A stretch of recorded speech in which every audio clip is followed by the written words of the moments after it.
Thank you. Thank you. Yes, sir. Good evening, sir. How are you doing? Good evening. I was born in Damascus, Syria, but I'm not talking to you as an Arab. I'm not talking to you as someone who's from Detroit who grew up around black people. I'm not talking to you as someone who went to high school in Lansing around white people. I'm not talking to you about as a Muslim even. But why can't the Honorable Farrakhan touching us, or at least me, tonight, not as a Muslim or as someone who appreciates being part of the black community or the white community or the Arab community, but just because your words make complete sense, why can't the Honorable Farrakhan be the next President of the United States of America?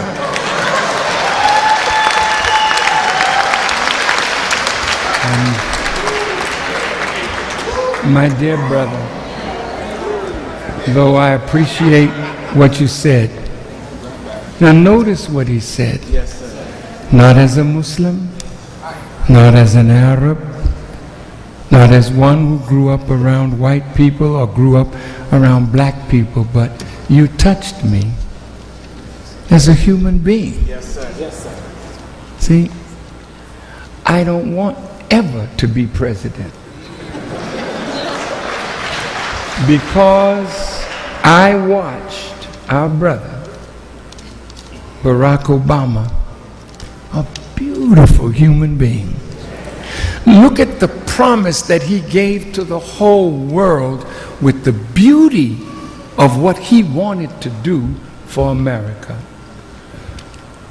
But once he got in the office, he had to surround himself with people that he thought would aid him in the management of the affairs of this nation.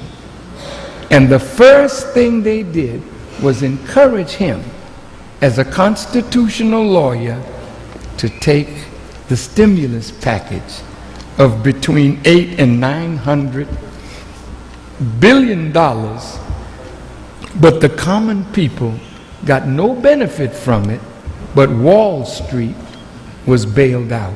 That started dissatisfaction. Now look at Barack. He grew up in Indonesia, which is a Muslim country. He woke up hearing the adhan, the call to prayer. He had a respect for Islam.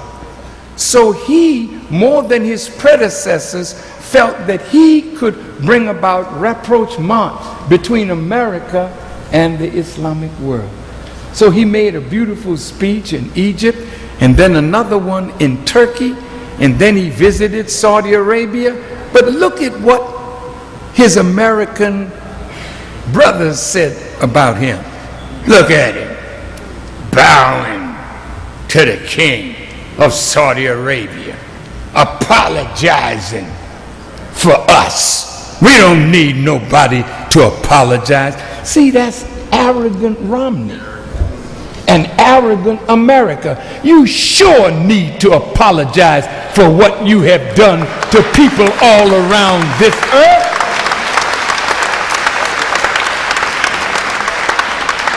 His Holiness the Pope, John Paul, apologized for what Christians did to the indigenous people of the earth. And he's the head of Christendom. And if he is strong enough to apologize, what's wrong with America apologizing for 310 years of chattel slavery, apologizing for the transatlantic slave trade, apologizing for the horror of what you put black people through, apologizing for Jim Crow, apologizing for all of the things that have been done not only to us but to the Chinese, to the Japanese, to the Hispanics. You need to apologize. I don't want that job. I want to be able, son, to speak as freely as I speak without thinking of politics. Because somebody's not going to like what I said. So if I'm a politician, I got to kind of squeeze it here and shape it there. Hell no.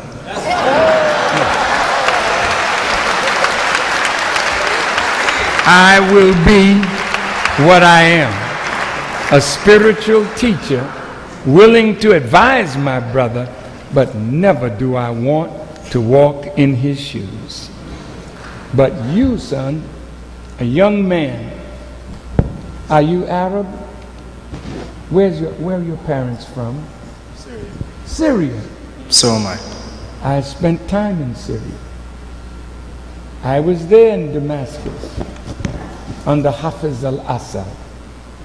I was there with the Palestinians who took refuge in Syria that were fighting against Israel. And the day Hafiz al-Assad died, I was in Libya with brother Muammar Gaddafi, and he sent a plane to Syria. And I was on that plane to pay my respect to Hafiz al-Assad. And I saw Bashar al-Assad take the reins of power. And I came back to Syria and met with him, and met with the government, met with the Baathists. Syria is one of those countries that was on the list of the neoconservatives for regime change, and they're working on it right now. And because Russia and China would not vetoed the proposal of the United Nations, he's still in power.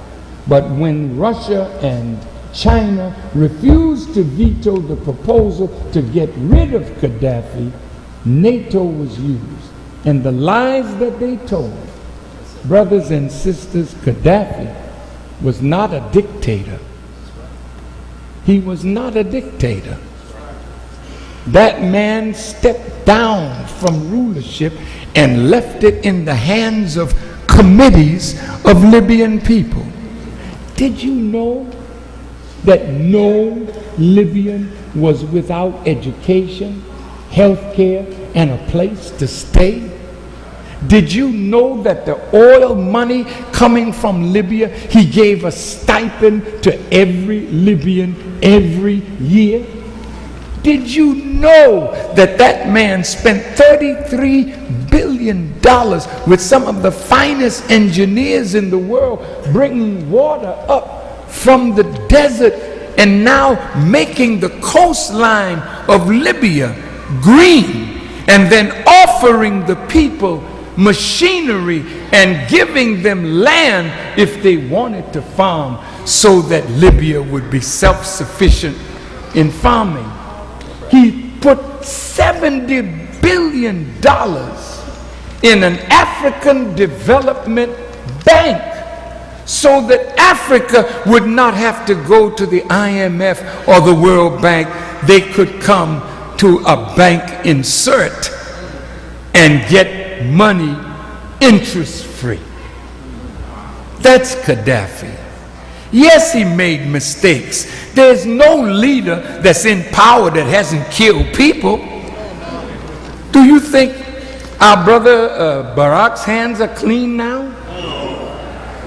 They turned him into an assassin. I don't want that job. Who wants to be Pharaoh in the time of the judgment? Thank you. Dear supporters of truth, we need 2 million signatures by February 26, 2023. Let's stand together with our black leaders and demand that the Nation of Islam and the Honorable Minister Louis Farrakhan's good name be removed from all hate group listings. To sign our petition, visit change.org/hands off Farrakhan today.